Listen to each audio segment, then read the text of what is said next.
Seigneur, que Dieu soit loué, que Dieu soit béni.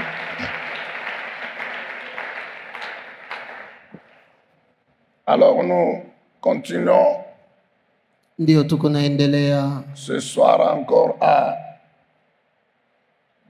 écouter le Seigneur hii jioni tena kumsikia Bwana sur l'importance du Père kuhusu lazima ama umuhimu wa Baba dans l'alliance de Dieu avec son peuple, avec son Église. katika agano ya Mungu na taifa yake na kanisa lake. L'importance du Père. Lazima ama umuhimu wa Baba. Quand on parle du Père, on pense à deux niveaux. Wakati tunasemezea Baba tunawaza hatua mbili za muhimu. Le premier, il est biologique. Ya kwanza inakuwa ya kimwili Et le deuxième, il est spirituel. na ya pili ni ya kiroho. Nous avons compris depuis hier encore Na tulielewa tangia jana tena que par la puissance et la grâce de Dieu le Créateur, yani kupitia uwezo na neema ya Mungu muumba, Dieu a établi Mungu aliweka le Père biologique, source de la vie physique, de la vie biologique des enfants. Baba mzazi, chemchemu ya uzima wa kimwili ya watoto. Après avoir créé Adam et Ève, Kisha kumuumba Adam na Eva, Dieu leur a transféré le pouvoir, la puissance et la capacité désormais de continuer la création des hommes. Mungu tokea ile wakati Mungu aliwatambukizia uwezo, mamlaka na nguvu ya kupata kuleta tena uzao ya watu. Et ce pouvoir-là, cette puissance-là, c'est au travers de sa parole. Na ile uwezo, ile nguvu ni kupitia neno lake. C'est Genèse 1:28. Mwanzo sura ya kwanza 28.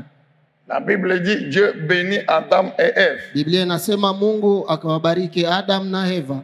Et maintenant, Dieu définit le contenu de cette bénédiction. Na sasa Mungu anapanga vitu vinye vinakuwa katika hii baraka. Soyez féconds, multipliez-vous, remplissez la terre. Ya kwanza muwe na uzao, mjumlike, mjaze dunia. La fécondité. Uzao.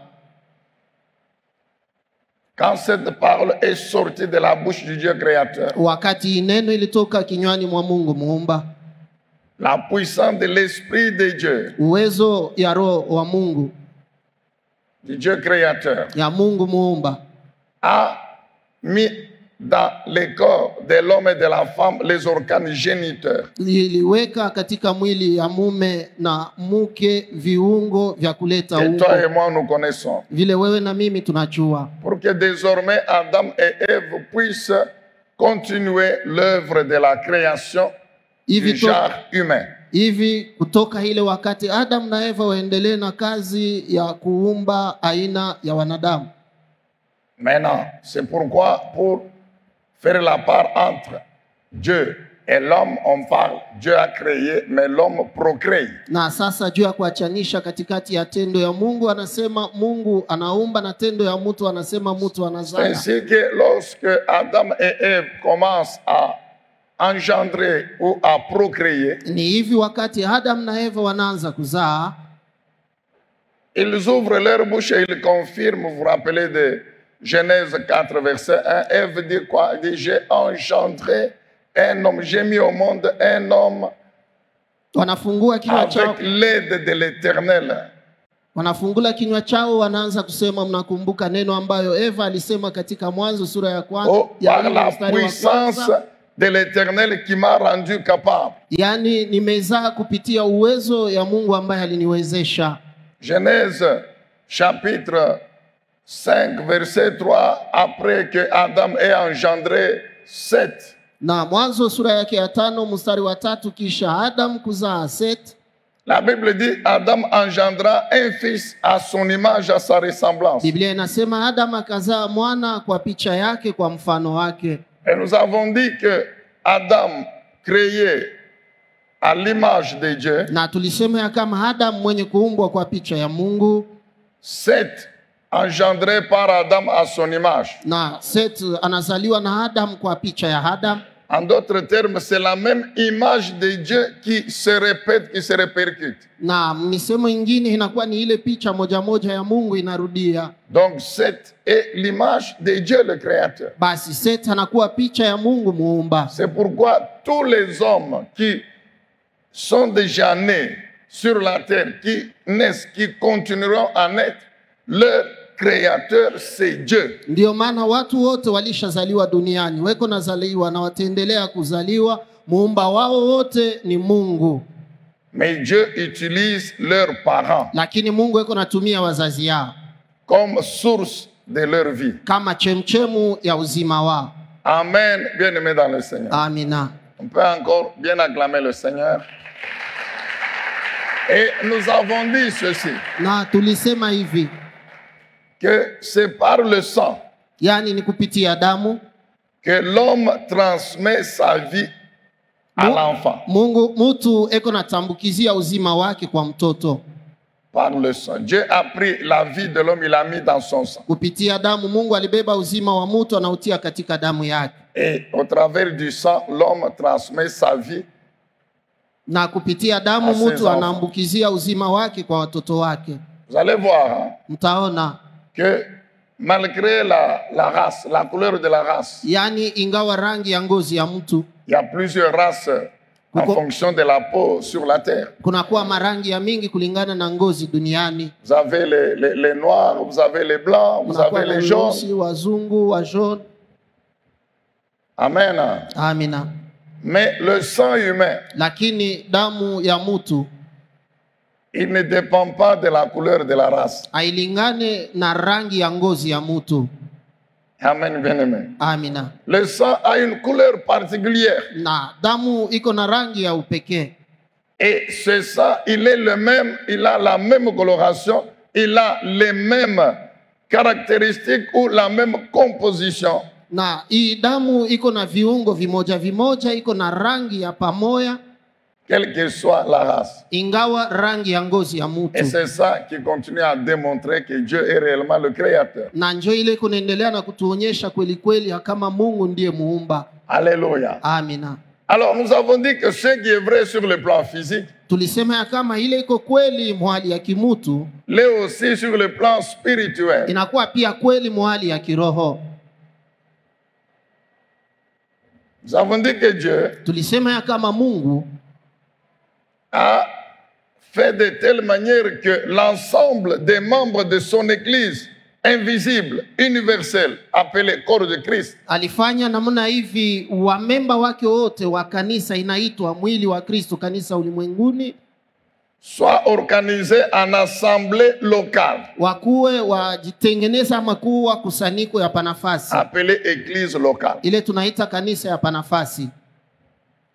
Et l'Église locale représente la famille restreinte, Na kanisa ya panafasi inatambulisha jamaa ndogo, qui fait partie de la grande famille qu'est l'Église universelle de Jésus. ile inakuwa katika jamaa kubwa, inakuwa kanisa ya kiulimwengu ya Yesu. Si vous vous rappelez, Éphésiens chapitre 2, verset 19 le dit clairement. Kama mnakumbuka mzuri wa Efeso sura ya 2 mstari wa 19 inasema waziwazi. Alléluia. Amen. Tous membres de la famille de Dieu, Sisi wote tuko wamemba wa jamaa ya Mungu, constituant le temple saint qui est l'Église universelle de Jésus. tukiwa hekalu takatifu inakuwa kanisa ulimwenguni ya Yesu, Et organisés sur la terre en assemblée locale. na inatengenezwa duniani kama Donc kusanyiko ya l'Église comme panafasi. cette Église ici de la grâce Kanisa kama hii kanisa hii ya la Grace représente spirituellement la famille restreinte de Dieu. inatambulisha kiroho jamaa ndogo ya Mungu. Maintenant, comme c'est l'Église de Dieu, Sasa vile ni kanisa ya Mungu, Dieu lui-même, il place à la tête de son Église un homme auquel il donne le ministère ou la charge pastorale ou de berger. Mungu ye mwenyewe anatia kukichwa ya Pastor. kanisa yake, anampatia mzigo ya mlizi ama pastori. Il l'établit chef de cette famille restreinte, église locale. Anamweka shefu wa hii jamaa ndogo kanisa ya panafasi, Et automatiquement, c'est lui le père spirituel. na pale pale ni yeye baba wa kiroho.